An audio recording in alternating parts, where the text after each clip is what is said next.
an injectable breast implant. Fascinating. We're going to break it down full throttle.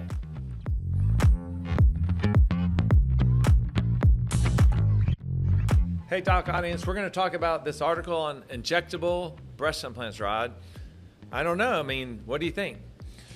Well, I mean, sometimes when things sound too good to be true, they're not. But I think, people have been using implants for sizers and putting air in and things like that. And there was even a movement to put in, hyaluronic acid, as an injectable. But I don't know. Tell us about what is an injectable implant, and is it used today? I mean, historically, there's been multiple things that have been injected. Many years ago, and we still see complications for this. People are injecting silicone, which is terrible, like medical grade, or worse than that, like non-medical grade silicone into people's breasts for breast enlargement.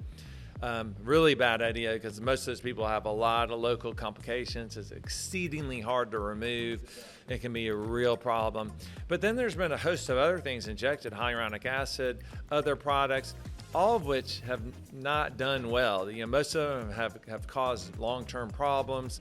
Now, fat, autologous fat, we all know about that. It's great, but again, I think what we've learned is you don't get core projection just with fat-only breast augmentation, but it's great for adjunctive things. And if you're a patient who, let's say, your implant that fits your breast is not quite as big as you want to be, well, then what you can do is you can do what was termed by Delvecchio et al.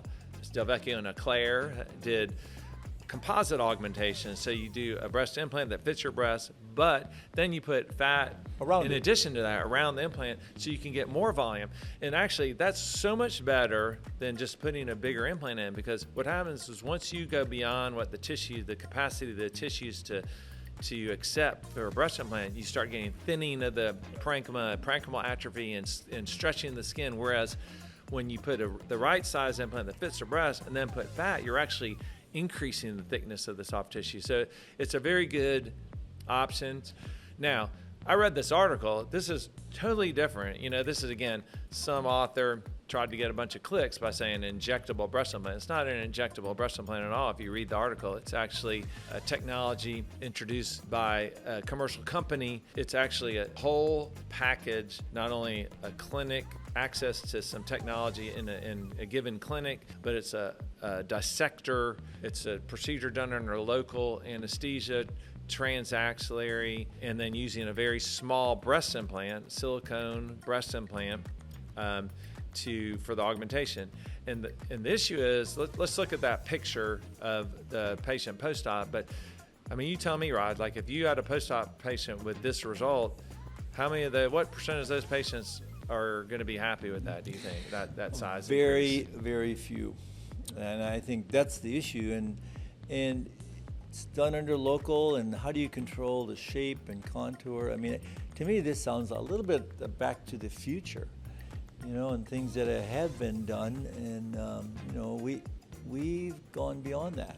Yeah, clearly there are women that want a very modest enlargement, and I actually have a fairly good subset of those patients. But I would just say that the majority of women, that wouldn't be enough change to get them to where they want to be.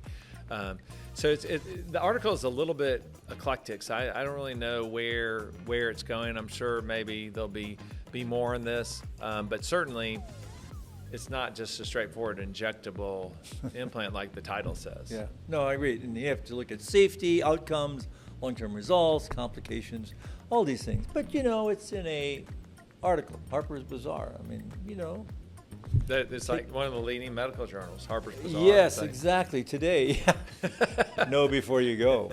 All right, that's full throttle stuff. But if you like this, check out this capsulectomy consensus, an FDA consensus document that clarifies capsulectomy. I think you'll find it very interesting.